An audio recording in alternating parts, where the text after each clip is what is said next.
This is Derek's O'Reilly Auto Parts story. After the third time jump-starting my car, I finally realized my battery was dying. So I stopped by O'Reilly to have it checked. They tested it right there in the parking lot. It was bad, real bad. But they helped me find the right battery for my car and even installed it for free. Now my car starts like new. O'Reilly Auto Parts. The following is a Hoop Ball presentation.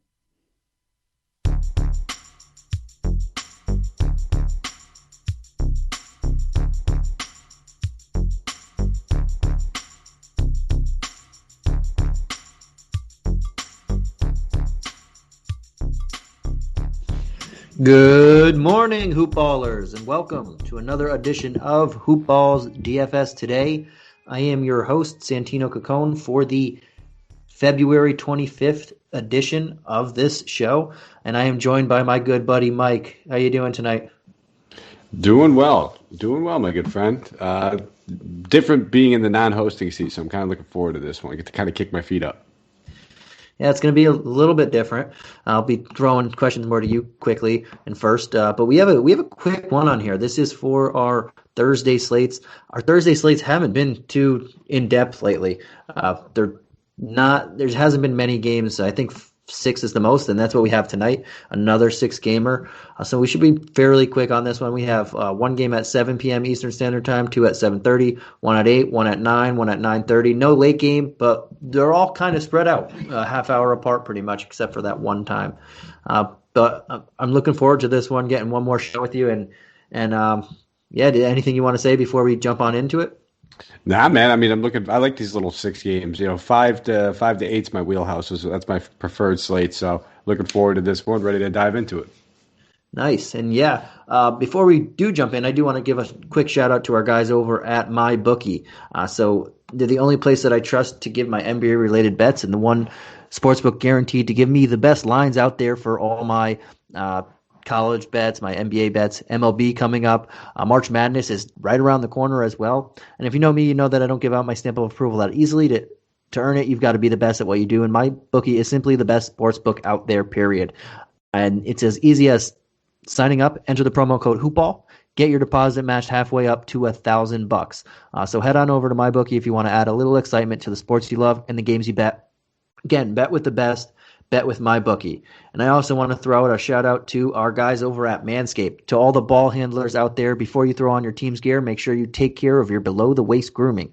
Our partners over at Manscaped are here to save your boys from taking on a double team of nagging defenders so you can stay clean and take care of yourself where it matters most. Manscaped is here to sink the competition and deliver the best tools for your below the waist grooming experience. Now with the Perfect Package 3.0 that comes with the Lawnmower 3.0, the Crop Preserver, the Crop Reviver, an awesome pair of boxers, and some other goodies in there as well.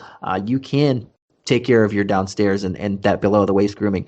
And it's as easy as going to manscaped.com, enter the promo code HoopBall20 and get 20% off and free shipping. Again, that's go to hoopball or manscaped.com, enter the promo code HoopBall20 and get 20% off and free shipping. So when things get hairy in the fourth quarter, make sure to call on Manscaped in the clutch time.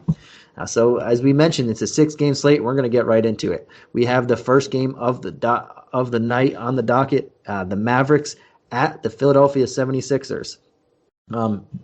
Only 4 of these teams are on a back-to-back. Only one of these teams on the slate are on the back end of a back-to-back. So probably not a ton of news to in terms of people resting, but they're obviously we get them all the time. But as far as for this game specifically, we don't have a spread, no over/under yet as of this podcast, but we do have some injury reports. For the Sixers, we have Seth Curry as probable. He missed that last game. And in the Mavs side, we have Maxi Kleber and Kristaps Porzingis, both questionable. But we'll start on the away side. We'll start with this Mavs team, man. Where are you looking at here? Can you go? Does it depend on if Porzingis and Kleber are playing, or do you already have your mind made up? Yeah, I think I kind of already have my mind made up. It's just hard to ignore how well Harden's playing. With no Durant, they've That's the next game. We'll get to it, but I was about to say, what are you talking Durant's about? already rolled out. So, push comes to shove. These guys are the two highest priced guys on the slate. They're very similarly priced. Well, not the two highest. Giannis a little higher. Push comes to shove. We have to make some decision with 5 guys over 10K. So, Doncic, love him in GPPs. Probably not going to make my cash game lineups. If I am looking at anybody over here on this Dallas side, especially if Porzingis is rolled out, it's going to be Tim Hardaway Jr., 4,800. He's just been cooking with that extra usage that he's been getting. Good price tag, fair price tag. Philly could be vulnerable from deep. I don't mind looking at him and Brunson. I think both these guys would be rock solid plays. And again, Porzingis and Kleber both miss. Willie Cauley-Stein, near minimum salary. They're going to have to use him a little bit more in that front court in this Embiid matchup. Not expecting him to do a lot on offense, but if he could play 24, 25 minutes at 3,300, he wouldn't be terrible.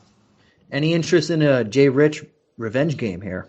That's a good call. No, probably not. I'd probably just prefer looking at Hardaway Jr. just for $100 more, and probably not looking at either one of them if Porzingis plays. But I can see it. Fair price tag. For me, I think the matchup is tough, especially for almost 11K for Luka.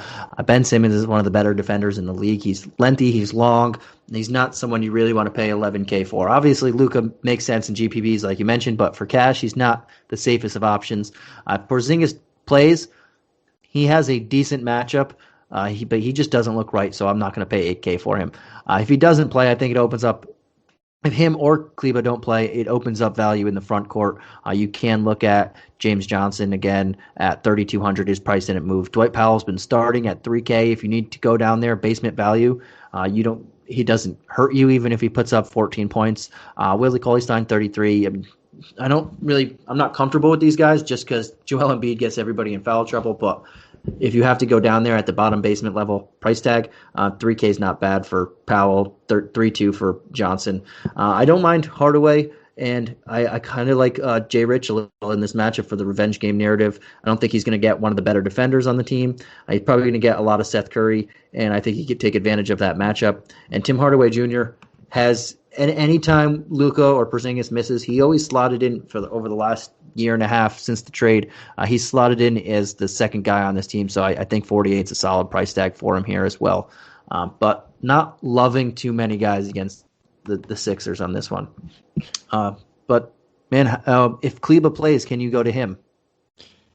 I don't think so. I think there's going to be some other guys that we talk about, some other value plays. Like you said, these guys are going to probably find themselves in a foul trouble, and they have so many options just to kind of throw out there where they might just want to keep a fresh pick on the court at all times. Between Kleber, Cauley-Stein, Porzingis, James Johnson, Dwight Powell, that's a lot of bodies. And if they're all healthy, they all might play, bottom barrel guys at least 10 minutes. So I'll probably pass on most of these guys. All right, man, and let's go on to the other side of the ball in the Sixers. Can you attack Joel Embiid at 9-9? I mean, not can you. Will you attack Joel Embiid at 9-9 against this front court? I was going to say you absolutely can. There's no doubt about it, and I don't mind it whatsoever. Great price tag for him. He's under 10K. When you talk about some of these other guys that we'll get to, including Luka we just talked about, all being priced above 10K, he makes a great pivot. I expect this game to be fairly competitive, whether Luka plays or not, and I do like Joel Embiid. Porzingis? Yeah, I'm guys, sorry. You're fumbling everything. Sorry, Porzingis. Yeah, I'm dropping the ball over here. So I do prefer Joel Embiid. Over Ben Simmons, point per dollar as well. So I'm not going to be playing any Ben Simmons. I just much rather have Joel Embiid. And Tobias Harris at 8,100, for as good as he's been playing, I'd probably rather pass on that price tag as well. I am all set. That's probably it over here. I'm not going to go to Seth Curry against his revenge narrative. I guess him and Jay Rich, they both have to have one, I guess. But probably not going to go to anyone else over there. Yeah, I'm going to go to Joel Embiid as well at 9-9. Higher price tag, obviously, but under 10K. This is a juicy matchup for him right here. He's going to get whoever they try and throw at him in foul trouble. But I do like Tobias Harris if Porzingis plays. If he doesn't play, not huge on him. If he does play, Porzingis he just doesn't look right. He's not bending his knees. He has back spasms. I don't know if it's because his back's just straight up when he's trying to play defense. He just looks really bad. And until he looks healthy, I will attack him. And at 8-1, I don't mind it. But if he doesn't play, don't really want to go to Tobias Harris. I think he's a solid cash or GPP pivot because I don't think he'll be highly owned at 8-1, and I think he's going to be not huge upside, but I think he's going to bring back value at his price tag if Porzingis plays. If Porzingis, doesn't play. If Porzingis plays, I think Embiid is just a rock solid option on this, and then I don't really want any of the ancillary pieces on the Sixers. They kind of give and take on who goes off in a given night. Can't help but to agree right there. All right, man. Let's flip on over to the second game that you were very eager to jump aboard on. This game starts at 7:30 p.m. Eastern Standard Time. We do not have a spread for this one. We do have a spread for the remaining 4 games after this, but nothing for this one. On an injury report, we have, you mentioned it already, Kevin Durant, Spencer Dinwiddie, both out. Shamet, Luke, and Jeff Green are both questionable, and Timothy Luwawu-Cabarrot, or better known as Luke Harrett, he is probable for this one. And on the Magic side, we have Cole Anthony, Fultz, Gordon, Isaac. They're all out, and those are longer-term injuries. Except I think Gordon's nearing a return. I don't really know on that, but he should be. But we'll start on the Magic side because they are the away team on this one. Who are you liking here? And we have another big-priced center option in Vucevic at 10K going against the Nets, who have been very friendly to the front court, but they're playing better. They're playing better all-around basketball lately. Yeah, and that's the thing. It's, first we're targeting the Nets because they bleed points, and they're probably, as good as they've been playing, like you said, overall basketball, they're probably still a below-average defense. I don't mind targeting Vucevic. I probably prefer Embiid. Games and matchups, I'm going to target Vucevic are going to be like game stacks, mini game stacks I'm doing where maybe I'm just spending a ton of money in this game. I'm going Vucevic. I'm going hard, and I just want to load up on this. Those types of scenarios. He's definitely got a 50-point floor, though, in this one. I just still think that Embiid outscores him.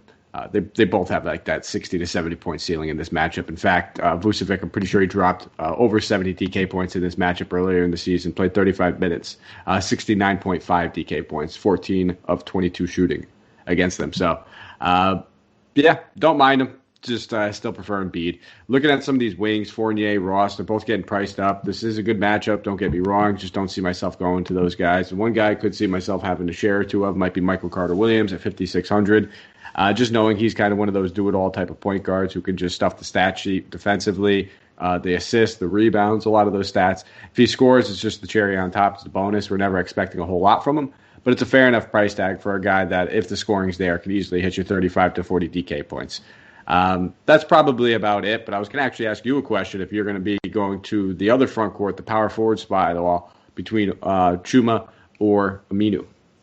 And that's probably where I'll have the most exposure on this team. I don't hate, like you mentioned, I don't hate Fournier and Ross, but they're almost 7K now, and that's not really what I want to pay for a guy, two guys like them when there is so much top end talent on this team. If I'm going to go in the mid tier, I want to have more surefire value and higher upside. Don't hate Michael Carter-Williams, but don't love him either at 5'6". I'm going to pass on him as well. Vucevic, you can go him or Embiid at that 10K center mark. Like you said, I'm also with more Embiid on this one, but I don't mind Vucevic. I think he's going to be higher owned just because of the matchup. So I like Embiid even more in terms of an ownership. In ownership, I can't even think of the word right now. Ownership standpoint. I got you, buddy. I got you. Thank you, buddy. I didn't insist on that one. I was freezing at the line. But an ownership standpoint, yes, thank you. But on the power forward, that's where I was going to get to too, and I'm glad you touched on that. Okeke and Aminu, they're both getting 20-ish minutes or so in the last game. In the last couple games, they're hovering around that. I don't mind going to either of them. To be honest, I think Aminu is going to get the start, and if he's going to be ramped up more to 25, 26 minutes, 3,500 against Brooklyn, I like getting exposure to this game that way. Same with Okeke. If Aminu is still going to be limited to around 20 tops, that means Okeke's probably going to play about 23 or so minutes, and I think 37, that's a solid price tag. Just a good matchup for two guys that can get you 20 plus points and not cost you a penny. Pretty penny. So I like both of those options there, and I'll figure out who I like more when more information is available to us tomorrow. I'm with you. I like Okeke more. I like that kid a lot, actually. I didn't know much about him coming into the season, but as it progressed, You start to learn a little bit more about him, and he's got a pretty NBA-ready game. He's playing good defense and knocks down a good three ball. So I think he's probably the better player for him at this point. But they have so much money invested into Aminu that it's just we got to play him. Yep, and now we'll go to the team that you were so eager to talk about earlier. We have the Nets side of the ball. We have Harden at 10-8. No Durant in this one. We got Kyrie under 9K. That's very good looking. And then we have Jeff Green, who's now, I believe he's questionable for this one. But who are you liking on this side of the ball? Yeah, hard not to like James Harden. With how well he's been playing with Kevin Durant on the lineup. He's been the best player in basketball, I would say, the last week. I mean, fantasy basketball. His numbers have been insane. Oh, it's not even close. I mean, like you said, over the last week, this dude's pretty much got a floor of about 65 DK points. 2 weeks. He's just been absolutely crushing. And this isn't the greatest matchup. We're not expecting this to be an up pace for Brooklyn or anything. In fact, it's probably a matchup that we don't want to generally target a superstar going against. But it's James Harden. This usage isn't going anywhere. He's going to continue to play point guard. Kyrie's perfectly fine with playing off ball, and as long as they're winning, they're happy, and they're going to keep playing like that. So sign me up for some James Harden. I'm good with him at 10-8. Outside of him, I'm not going to chase that Bruce Brown game. He's been playing extremely well, but I don't think he's going to cherry pick 3 or 4 straight baskets again. I don't know if you had a chance to see that, Santino. I think Harden had 3 assists on cherry pick dunks. Howarden, yeah, that's my new accent. I don't know where would that be considered from. And you can keep an eye on DeAndre Jordan as well. His minutes are back up, especially if Jeff Green is forced to sit. He played 34 and 32 in the 2 previous games. Ceiling of 40, floor of about 20 to 25 when he's playing that amount of minutes. But that's it for me, man. Yeah, I think we can go Harden anytime, cash, GPP, whatever it is. And if you decide not to go Harden and you want exposure to this game, Kyrie is under 9K, and he's also he's in a pretty good matchup as well. I don't, like you said, the Magic play slow, but they're not that good of a team. So either one of these guys could go off, and I don't mind paying nearly 9K for Kyrie to get some exposure here. If I don't go there, I don't really want to go to too many other guys. Looking at Joe Harris, he's in a decent matchup too, 5'5". DeAndre Jordan, there's so many high-valued centers on this slate. I don't know if I'll go in this route. Don't hate him, but I don't really want him against Vucevic's going to take him a little way from the basket. I don't hate Joe Harris, but I probably won't go there as well. Not too many guys. Well, I'll have to look at the injury report. If Jeff Green doesn't play, Shamet doesn't play, then that opens up some value for some other guys. That means there's more minutes, more shots to go around for these bench guys, and someone else is going to start in Jeff Green's place, and we'll see what happens. But I think it's Harden, and if you wanted to go to Kyrie, you won't hate it, and then probably it. I'm with you. All right, man, let's go to this next one. This one also starts at 7:30 p.m. Eastern Standard Time. We have the Kings traveling all the way across country to the New York Knicks. We have a 222.5 spread, and the Knicks are 1.5 point home favorites. On the injury report, we have on the Kings side, we have Hassan Whiteside has been ruled out for health and safety protocols, and Me Too is out for this one. And yes, I like just saying me too. Me too. And then on the Knicks side, we have Elfrid Payton, doubtful. That's something interesting there. And we have Nerlens Noel, probable. He seems to be on this list all the time as probable. But let's start with the King side of the ball, man. And what are you looking at here? We watched Tyrese Halliburton have himself a big game, back-to-back 23-point games, 9 and 8 assists, only at 6'6". We see Fox now under 8K. What are you looking at here? Yeah, it's about time they started pricing Halliburton up. This kid's a stud. Heald's not going to be on this team very long. He's going to be the eventual starting shooting guard. And yeah, he's going to be a guy that's priced around 7,500 on most nights. Don't love this matchup, though. That's the one thing. We don't generally want to target too many players going against this Knicks team with that Thibodeau defense. Elfrid Payton not being in the starting lineup could be good or it could be bad. If we hear that Derrick Rose starts, it's a good thing. We can look at Fox, we can look at Halliburton, we can feel a little bit more comfortable. But Quickly's actually been very, very good defender this season. He's very scrappy. So not a guy that I don't mind targeting him. I'm not afraid to target him, but I would just feel a little bit better about Rose. So prefer Fox over Halliburton, push come to shove. Outside of those two guys, not looking at a whole lot. They did release Glenn Robinson. That's something to be worth noting. So they might have a little, he wasn't playing much anyway, but they're going to have some more wing minutes available for guys like Jeffries, and then again Halliburton. So that's it, man. Probably just looking at a little bit of Fox. Not going to go too much of the front court, although Holmes and Bagley will probably be the two lone centers of the night. But that's it. Yeah, I say it all the time. I don't like playing people against the Knicks. They're the slowest team in the league, and they're a top 10 defense. Just not a good combination. Same with the Suns. But the Suns can score a bunch of points on you if needed be, and get into a couple shootouts here and there. I just don't like playing against the Knicks. It's like a football game when it's just a low scoring game. You need the touchdowns there. Here we need people to play fast and rack up stats. I don't hate Halliburton's price tag at 6'6". I think that's rock solid if I have to go there. The rest of these guys, I don't really want to touch. Like Buddy Hield stinks right now. Can't shoot. He's a shooter who's missing every shot pretty much. Don't like him. Don't hate Barnes at 5'9", but I think we have better value there. Fox under 8K. I want to play him, but I don't know how I feel about this matchup as of now.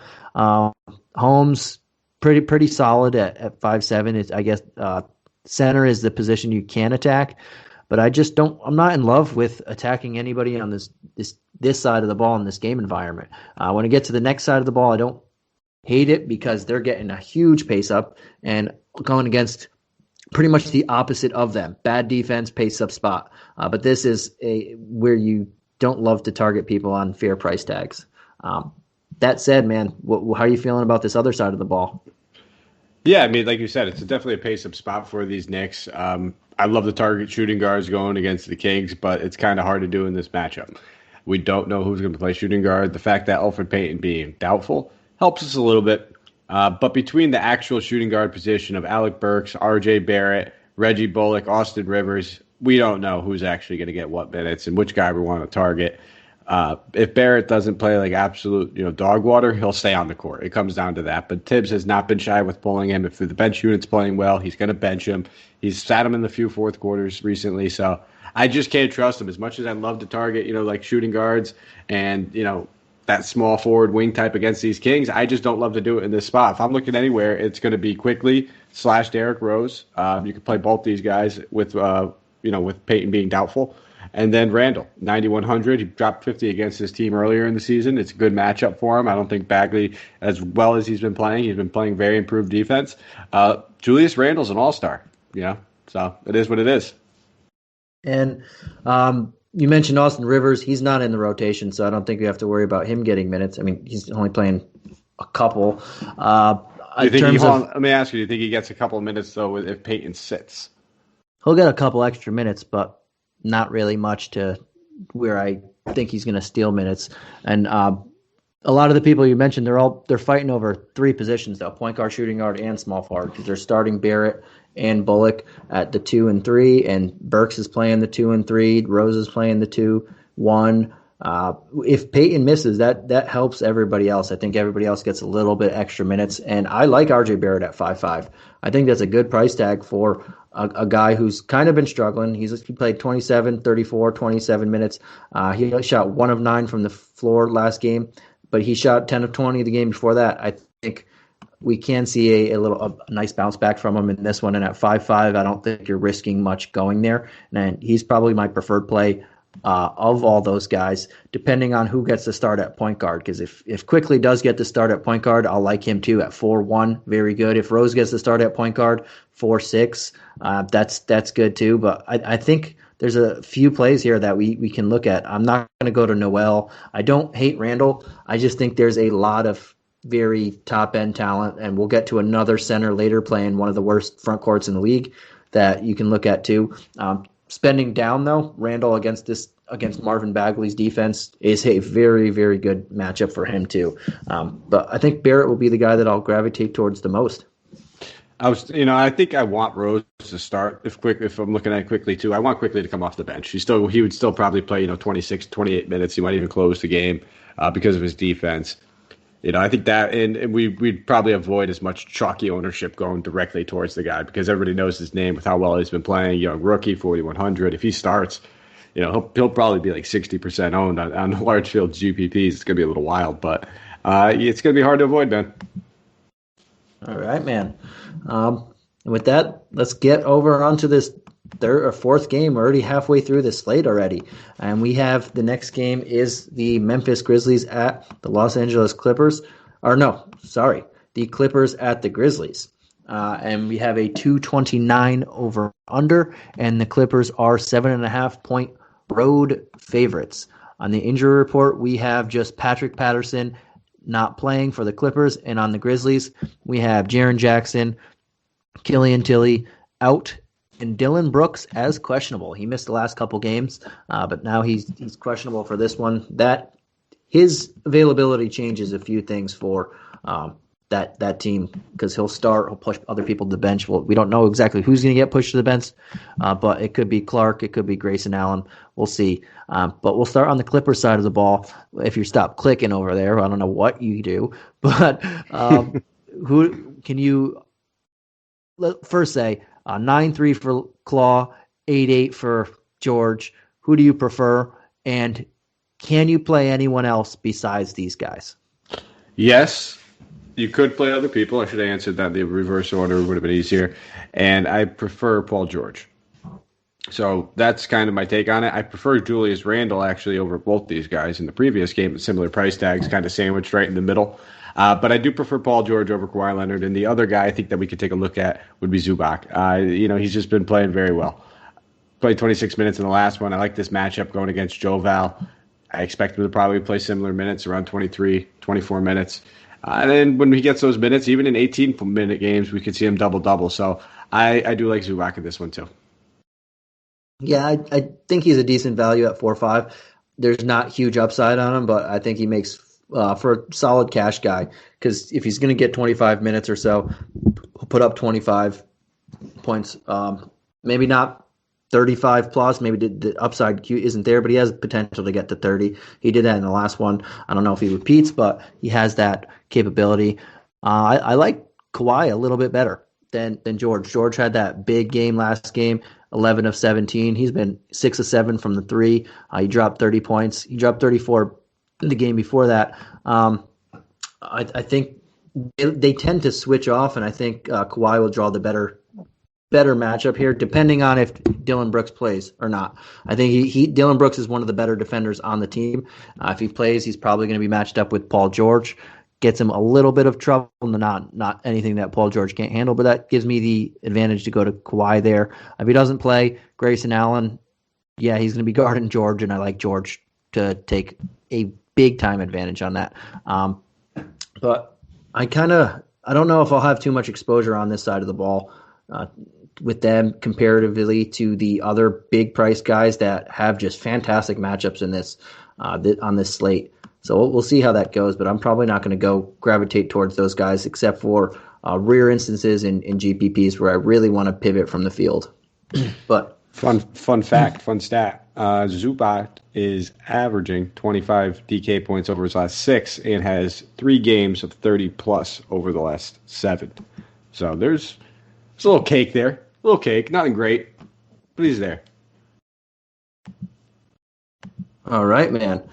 I only see 2 games over 30 in the last 7 or so, but we'll trust that you know what you're saying, I guess. But let's go to this next one here. We have whoa. Yeah, Sacramento. Oh, yeah, you're right. Maybe that's 9. Maybe I added wrong. 1, 2, yeah, 3, no, you definitely added 5, wrong. 6, 7. Yeah, you're right. It was 9. That's what I call an apotrophact when he embellishes things for his own benefit. No, well, hey, listen, the 25 DK points over 6 games was real. That one was a real one. The I miscounted the game. For all you viewers out there, I use this daily because he embellishes. He embellishes for his own good thing. And the 25-point thing, he did not do that 3 times. The only time. What do you mean 25 points? You said he's averaging 25 DK points over 6 games. Oh, I thought you were saying he had multiple times over 25. The only times he's had over 25 were those 3 30-point games in the last 10. That's okay. Right. I thought it was 3 and 7. Now that the apotrophacts are out there, I think we can move on to this this next team. I almost forgot I was going to move on to the next matchup. You got me all discombobulated here. But we're on to the Grizzlies side of the ball now. And can you play a lot of these guys against this Clipper defense that has been a little bit slippery of late, but it's still the Clipper defense. And when they start getting healthy and they start regelling again, because Paul George missed some time, Nick Batum missed some time, Kawhi Leonard missed some time, Pat Bev missed some time. A lot of these guys missed some time. They're starting to get acclimated back into this thing. But can you go to this Grizzlies side who, honestly, they come out flat sometimes, and then sometimes they come out strong. I don't know which one we're going to get. You're right. It's a toss-up. This Grizzlies team, they got spunk. It's that they have the athleticism. They have a lot of guys, that can be heavy hitters. John Moran, Jonas Valanciunas. When these guys are on, they're two of the best guys at their positions. But they're so up and down, and this team's been so hobbled throughout the season. Like you said, Dylan Brooks has missed the past few games. Questionable in this one. If he's able to return, it does improve their defense slightly. But this is just a tough draw for them, even if they're completely healthy. Even if they had Jaren Jackson Jr., this is a tough draw for them. So I was actually surprised that even looking at the spread that it was only around 7.5 points. I was expecting it to be more towards like that 9. I don't have a ton of interest in anybody actually over here. If I'm looking at anybody, it might be like Justice Winslow at 3,800, shot 1 of 10. In that last one, 3 of 14 in the game prior, but 26 and 21 minutes in his first 2 games back. Game gets out of hand. I can see him picking up some garbage time as well, so I don't mind looking at a guy like Justice Winslow at 38. Yeah, and if Dylan Brooks doesn't play, I think Justice Winslow looks a little bit better because there's extra minutes available for him too. He didn't produce in that second game, but he did play 26 minutes. And if he's going to keep ramping up slowly, I think that helps. And Brooks' absence does help that, so I don't mind going there, especially if Brooks doesn't play. If Brooks plays, I don't really want anything to do with any of these wings because I don't know where the minutes are going to go. This team is super deep. It's just so deep, and we don't even have Jaren Jackson yet. But this team is extremely deep. I don't really. Besides that, I'm not really interested on too many of these guys. I'm just going to throw out the last couple box scores to you guys. They lost by 10 in the last game, but they were down by nearly 30 points in the first half. They battled back against when it was a blowout territory. They lost by over 30 the game before that. They won by 14 the game before that. Then they won by 9. They lost by over 30 again. They won by 14. I don't know which Grizzlies team is coming, and against the Clippers, it's clear potential blowout territory, so I'm just going to pretty much avoid them, except if Brooks doesn't play, then, like you said, I don't mind Winslow at under 4K. All right, man, but let's get to this next game, and this is the juicy one. These next two have monster spreads. This one has a 236.5 over under, and it's the second highest spread of the night so far, and we don't have the first 2 game spreads. But the Nuggets are 7-point home favorites, and they are playing against the Washington Wizards. This game tips off at 9 p.m. Eastern Standard Time. On the injury report, we have for the Wizards, Thomas Bryant, Ish Smith, both out. They aren't going to be back anytime soon. Ish, I think, is out another 4 weeks or so. And on the Nuggets side, we have PJ Dozier, Jim Michael Green, Gary Harris, Paul Millsap, all out, and Greg Whittington, questionable. Let's start with the Wizards, who are the road team in this one. We have Westbrook at 9.5, Beal at 9.2, and then everybody else. But can you, knowing that we have all this top-end talent, do you feel comfortable going with one of these guys, and which one would it be? I'd only play either one of them in kind of a little mini game stack type scenario. If I'm going to have some heavy hitters over on Denver and I want to run it back with somebody because I just don't feel comfortable with anybody else on this team to play at all. Westbrook, he's been playing much better. He triple-doubled against his team earlier in the season, so he'd probably be the guy I lean to. I think he gets the better one-on-one matchup as well. Jamal Murray doesn't scare me off one bit, so I'd probably lean Westbrook. And what about this? I know you said you're not going to touch anybody, but what about the center rotation? We saw the Wagner go off for almost 38 DK points last game, but I know it's a crapshoot. Which crap are you going to shoot at? Not that crap. No. Not this matchup, not that crap.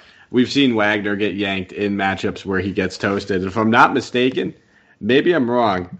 There was the game. Yep, it was. He played 3 minutes. He got cooked by Jokic. They took him off the court in 3 minutes last time these two teams played, and he never came back on and sniffed it. So not a game I'm going to chase. He got absolutely cooked in this last one. 3 minutes. They said that's enough. Yeah. I honestly, I like them if I know they're going to play, but I don't know which one it's going to be on a given night, and I'm not ready to shoot at that crap. And I'll go back to that. But yeah, if you're going to play anybody on the Wizards, I'm not going to play Rui, not going to play Bertans. It's Beal or Westbrook. And right now I'm going to go to Westbrook as well.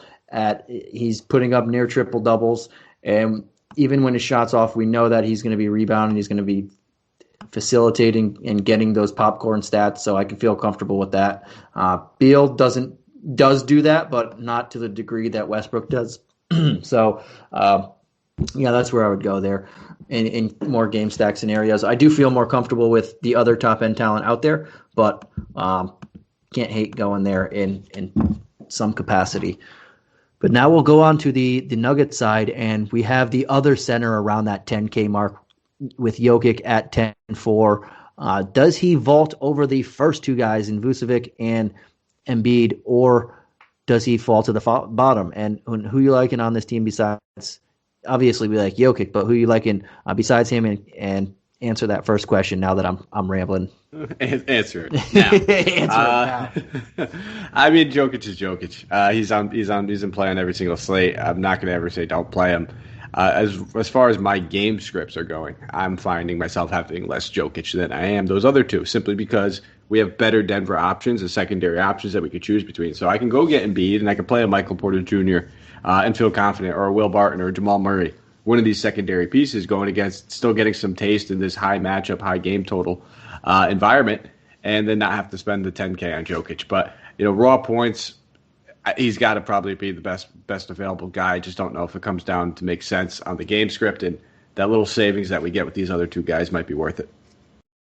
Yeah, and I like Jokic. Talk about name butchering over there. I think I like him more than Embiid and more than Vooch. I would put him slightly above Embiid, but I think he's going to have more ownership. So I think Embiid's just like I said for Vooch, I think Embiid's the better GPP pivot off of them. But in this matchup, the Wizards cannot guard him as long as this game stays close. And the Wizards is playing a lot better. The Nuggets aren't blowing the roof off anybody lately. I think this game stays close, and he's just on fire this year, so I don't mind going there.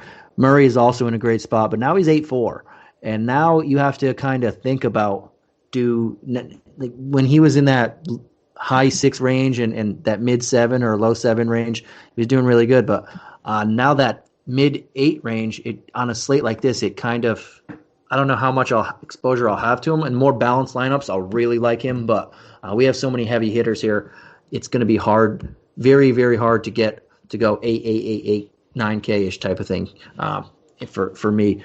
And outside of that, I think at some point Michael Porter Jr. has to do something. At 6K, I think I could take my shot here in a fantastic matchup.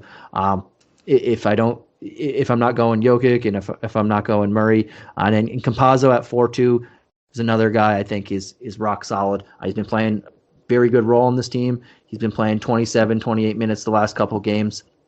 And he'll hit value here, and especially in this matchup. Absolutely, I'm with you on that one, Campazzo. That's your boy.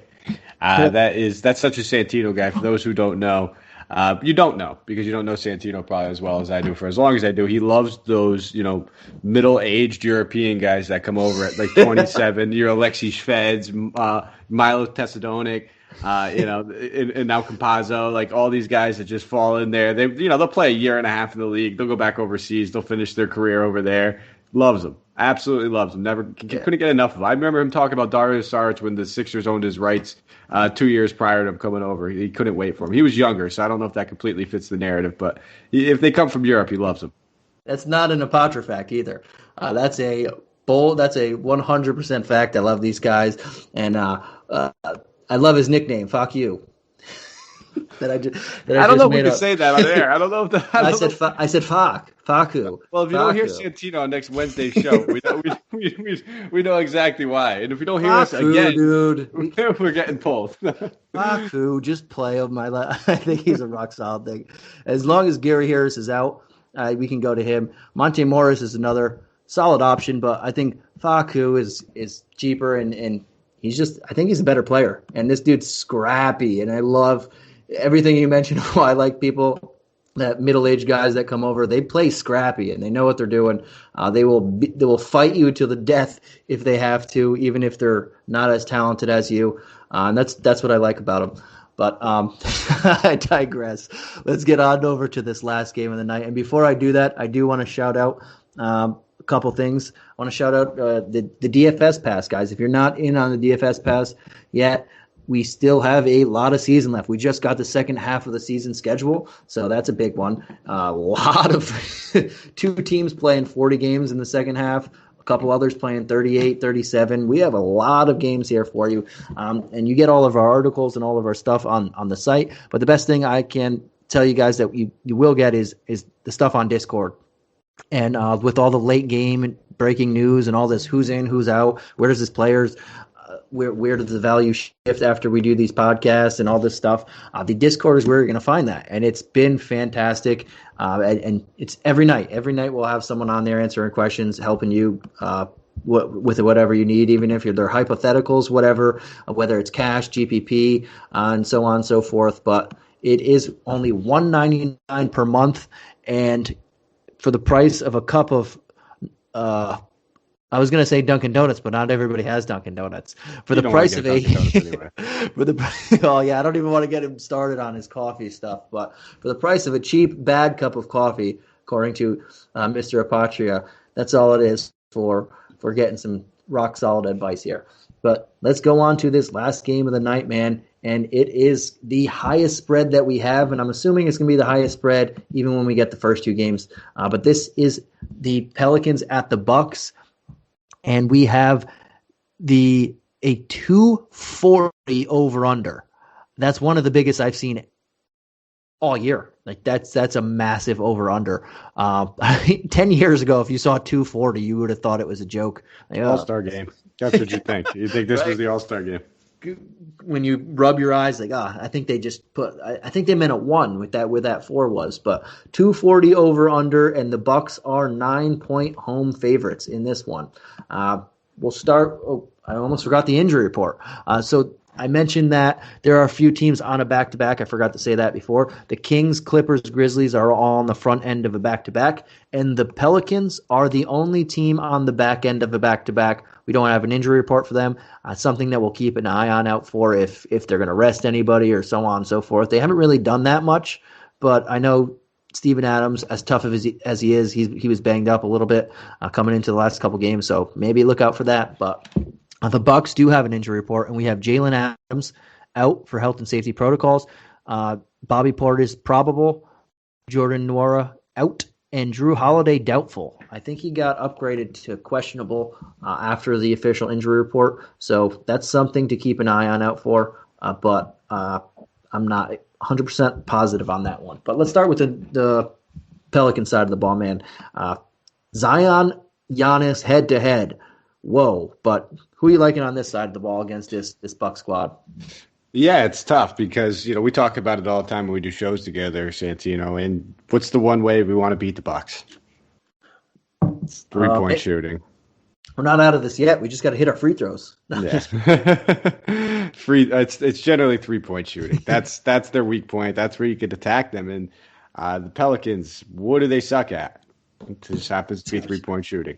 They do not have good spacing. They have zero shooting. I like Brandon Ingram, though. He is their one floor spacer. This is a matchup when Zion.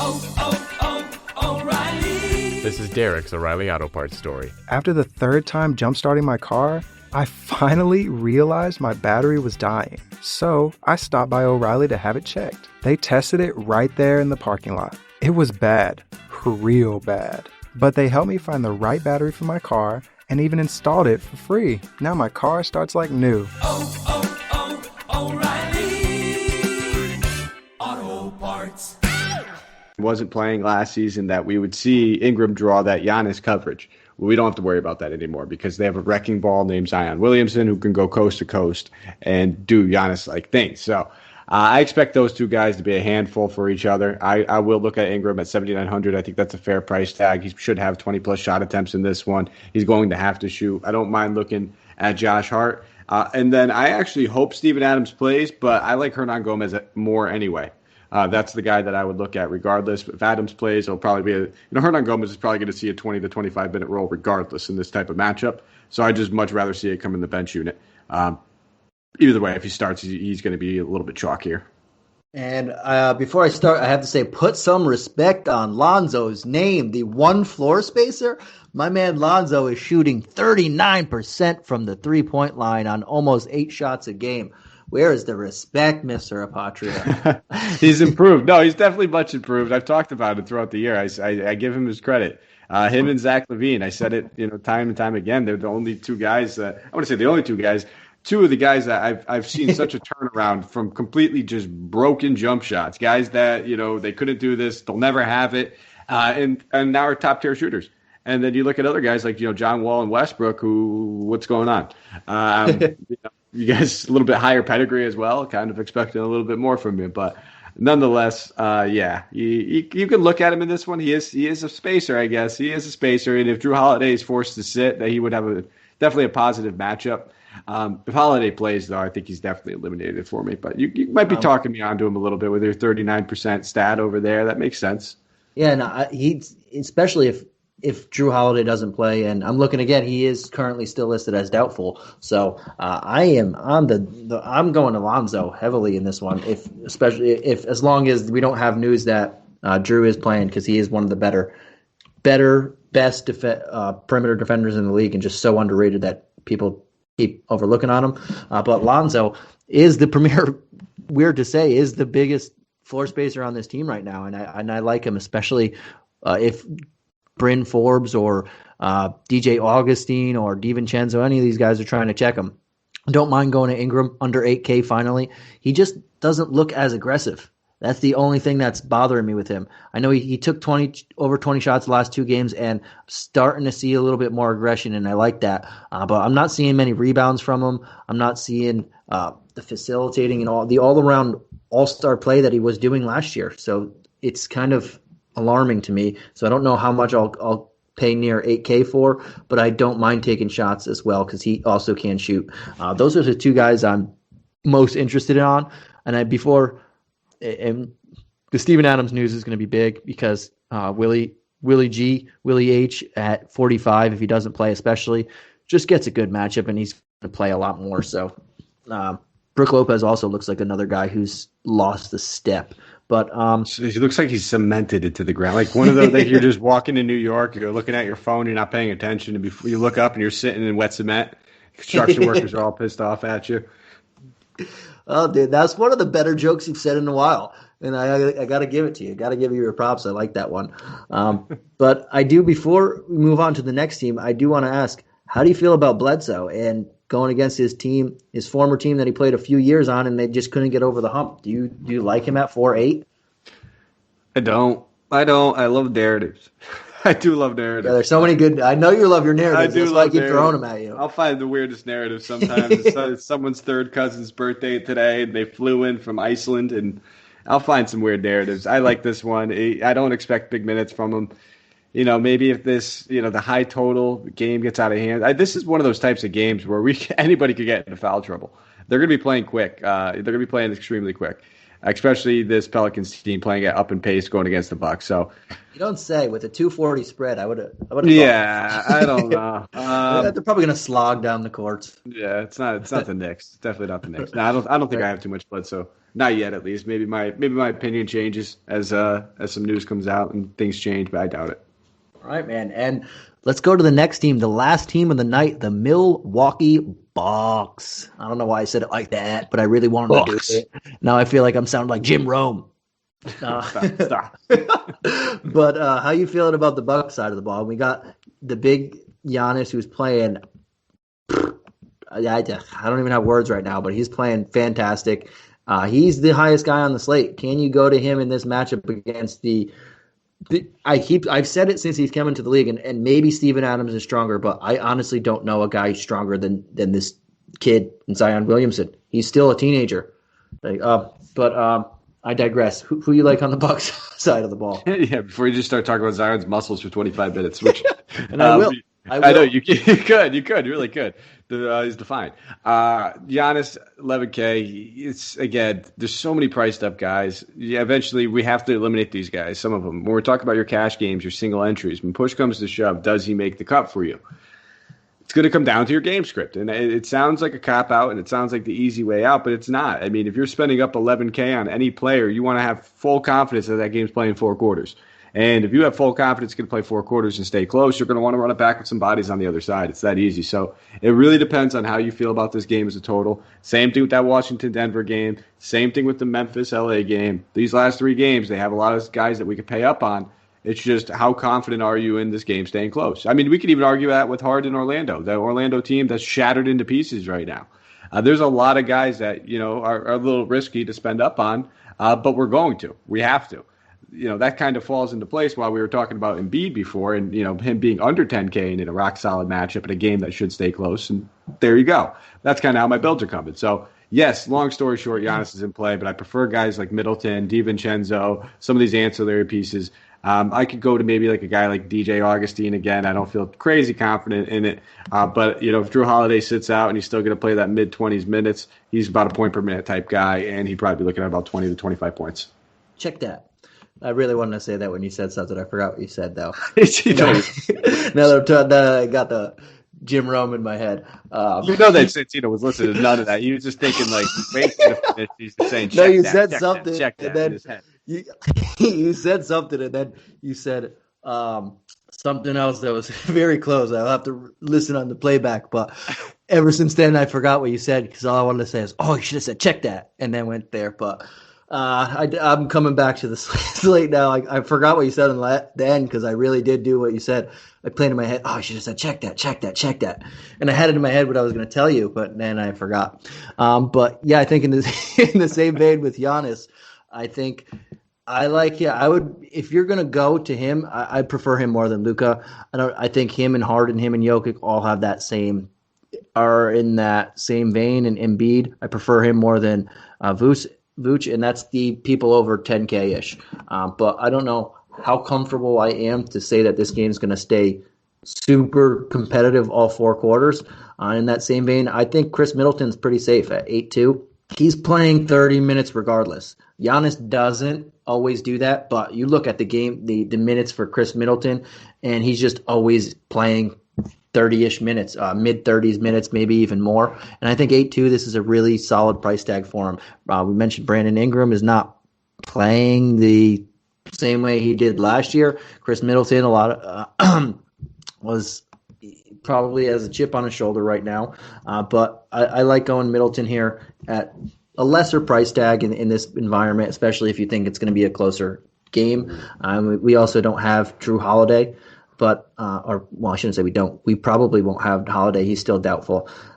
Outside of those 2 guys, maybe DiVincenzo at 5, but I don't love it. I mentioned RJ Barrett, who you weren't huge on. I'd rather just pay a couple extra $100 to go there. I don't really want too many people. I don't know where the game script's going to go, and I think those are the only 2 guys you can truly, truly count on. Maybe Bobby Portis because he's not blowout proof, but if Steven Adams does play, that dude's just a brick, and I don't really want to go against him there. I think Middleton's the guy that I like the most on this side of the ball. Another little all-star snub narrative. Is that what I heard over there? A little narrative action? A little bit, yeah. He not that he 100% deserves it, but this is a team that's been the number 1 team in the league the last couple of years, and he's still there, and they're playing very well again. So he made it last year, though, didn't he? Yes, he did. So why not? They're doing the exact same thing. So I guess maybe just because other guys are playing slightly bit better. Zach LaVine, rightfully so, deserved a spot in my opinion. So I don't fault that. He might come off angry, and he has a good matchup in this one. No, listen, that's a real thing. That's why I mentioned it. We've seen several guys get the snub. Devin Booker was one of the famous ones.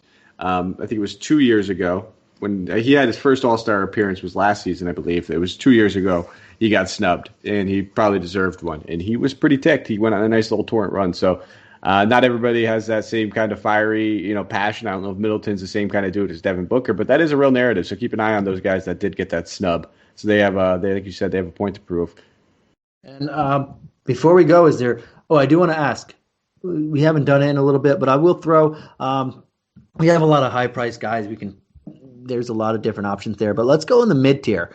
Who's a guy under 8K that you're targeting? And if you want to throw one from each tier, we can. But I'm keep throwing you the ball at the mid-tier before we head on out of here.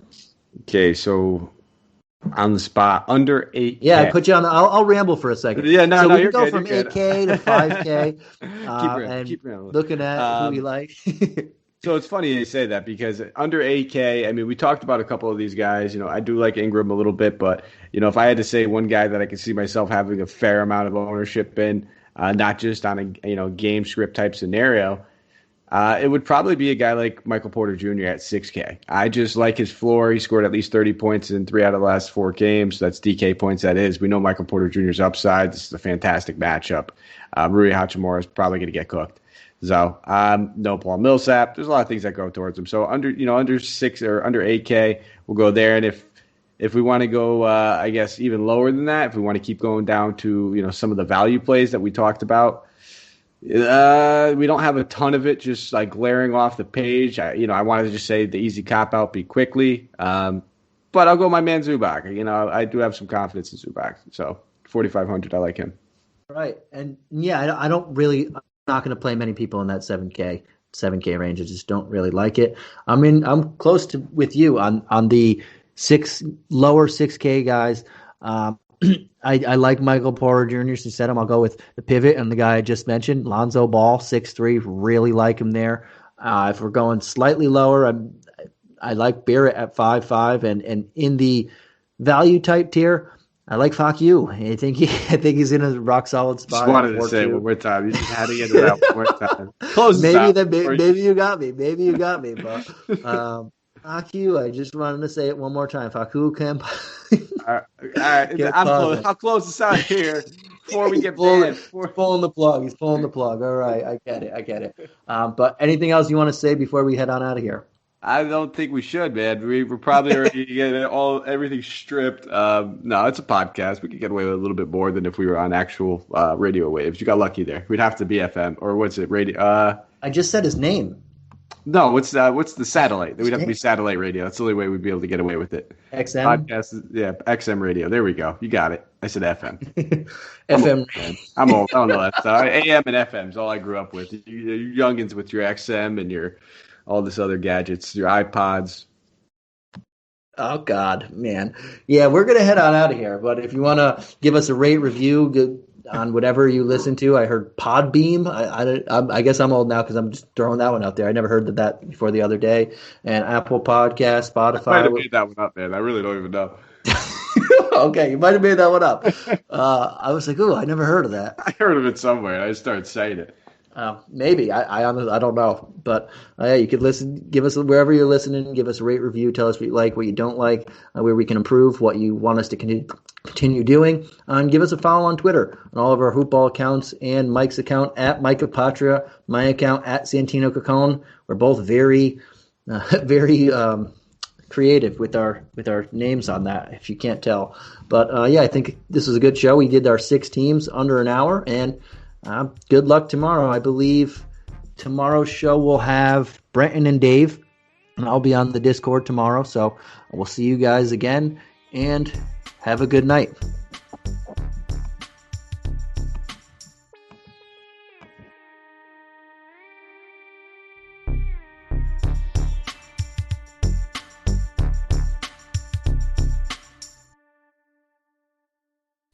This has been a Hoop Ball presentation.